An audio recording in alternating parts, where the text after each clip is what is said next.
Live from Las Vegas, Fox 5 News at 10 starts now. Night 3 getting underway. The electric Daisy Carnival wrapping up its 20th anniversary celebration with a bang. A gunman still on the run after a deadly shooting outside a strip club. What witnesses saw just before shots were fired.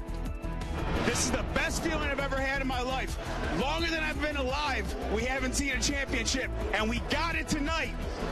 That's right, Cleveland has its first championship. We will take you to the celebrations in Ohio and right here in Las Vegas and find out the crazy amount of money some fans shelled out to see history made in person. This is Fox 5 News at 10, local Las Vegas. It's the final night of EDC. Hundreds of thousands of music fans have been celebrating 20 years under the electric sky this weekend with neon lights taking over the Las Vegas Motor Speedway.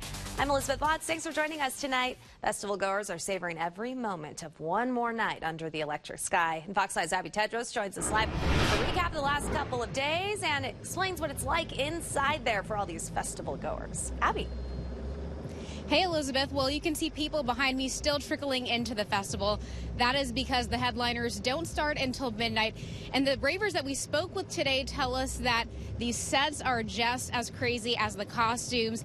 Think apocalyptic San Francisco, Alice in Wonderland, and whimsical installations. Take a listen to how they describe it.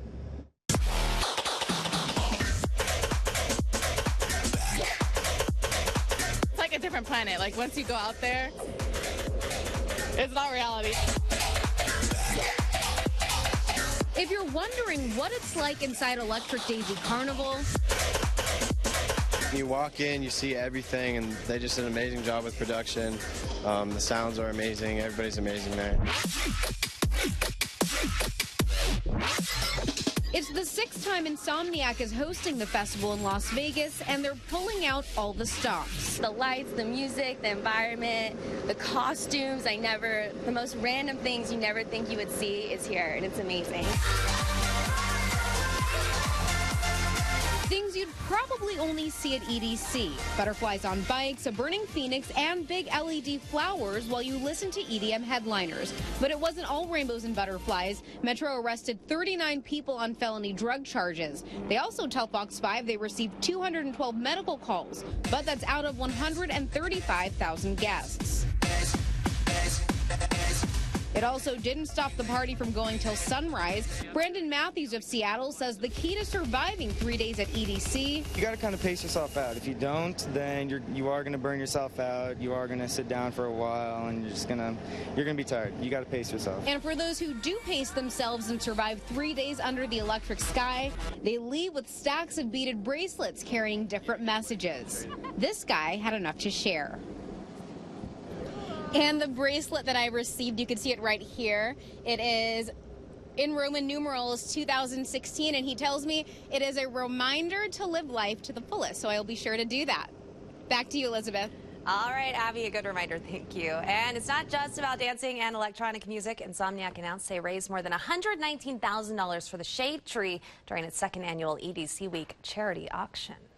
And on the 2nd night of EDC, an employee was hurt trying to put out a fire on stage. It happened around 3 in the morning at the Base Pod stage during a performance. The Clark County Fire Department says a propane-fueled pyrotechnic device failed. It ignited parts of the stage and surrounding speakers. Stage workers could not put out the flames. One of them suffered minor burn injuries. Firefighters at the event were able to get it under control, though. They say crews prevented a significant fire from happening. And we have a live look at traffic headed toward the Las Vegas Motor Speedway. This is I-15 near Speedway Boulevard. You can see all those lights, all the cars. We've seen them around town with the paint on the windows saying EDC 2016. They are headed there, filling up that roadway for the final night of the event. They stay in traffic for a long time to get there, and they are not only dealing with that traffic, but with the heat. It is so hot this weekend. Let's check in with meteorologist Les Cripiton with a look at the weather for us. And happy Father's Day to all the fathers out there, too. Yeah, happy Father's Day to all the dads. And, you know, it took me almost 2 hours to get to EDC this morning. So you can pretty much expect the same thing to be happening tonight as well, with the traffic situation happening near the Speedway. Right now in Las Vegas, It's triple digits still, 101 degrees. The southwest wind at 7 miles per hour, humidity 9%. Looking at the numbers today, 110 degrees was our high. The normal daytime temperature is 100. We fell short of the record 114, which was set back in 1940. You got to wonder what happened back in 1939, where the record low minimum temperature for the state was 56 degrees. Anyway, the bottom line is we're into the excessive heat warning. It went into effect at 10 this morning. It's in effect right through until Wednesday evening. I think it'll be extended as well because we're still looking at some pretty high temperature numbers for you for the coming days. For tonight, for EDC at midnight, it'll be about 98 degrees, 95 at 2 a.m., 92 at 4 a.m., and at 6 a.m. it will be 90 degrees. And our forecast high for tomorrow is 113 degrees. Very hot. We've got some afternoon breezes. It'll make you feel like you're in a convection oven. And looking outside here on our satellite radar loop, you can see not a whole lot of cloud around us. Well, we are going to be seeing some changes with the cloud cover coming in later on in the week. I'll explain all that to you and a little bit more about the daytime numbers we're going to be getting the next few days. Elizabeth, it's going to be hot. Les, thank you. A toddler is in critical condition after almost drowning tonight. This happened around 8 on Palm Terrace. That's near Rancho in Vegas. The toddler was taken to UMC. Metro Police have not released any other details at this time.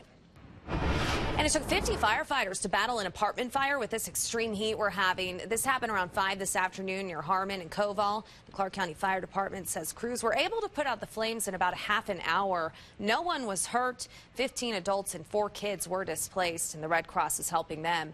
The cause has not yet been released, but the estimated cost of damage is $500,000.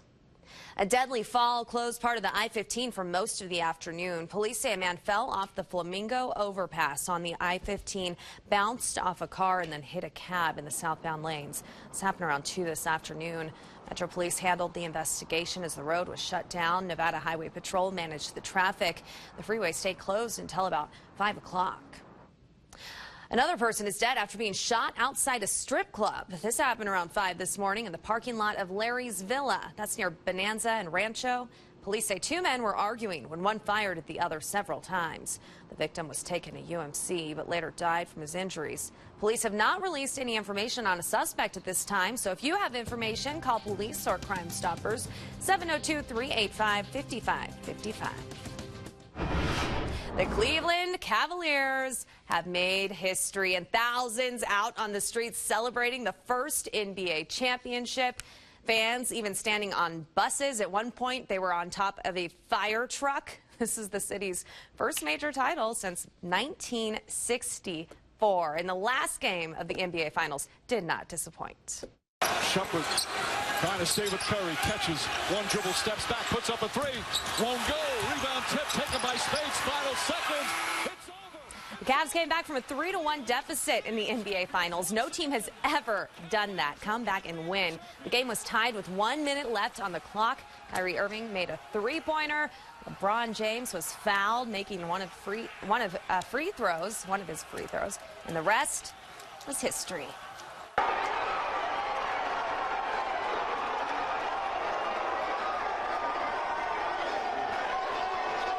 And that's one of our sports books. Back here in the Valley, Cap fans were celebrating at the sports books. Many wishing they were with family and friends in Cleveland or at the game, but they say this trip to Vegas and the win makes it all worth it. Nothing tops the feeling I got tonight winning the championship. Cleveland, all in, 2016 championship, baby. And someone in the stands paid a hefty price for courtside seats. StubHub sold record-high tickets on Friday. The VIP tickets cost $49,500 each. The company says a buyer bought 2 seats at that price, and it is the highest amount paid for a seat in the history of StubHub. Well, to say it's hot in Vegas is an understatement right now. We are under an excessive heat warning, how it affected some Father's Day celebrations at the park, and how long it's expected to last. And we're learning more about the teenager arrested for trying to disarm an officer at a Donald Trump rally in Las Vegas. And tomorrow, we'll learn more about the Orlando terrorist and his motives that night. What important evidence officials will release as locals hold a fundraiser for the victims.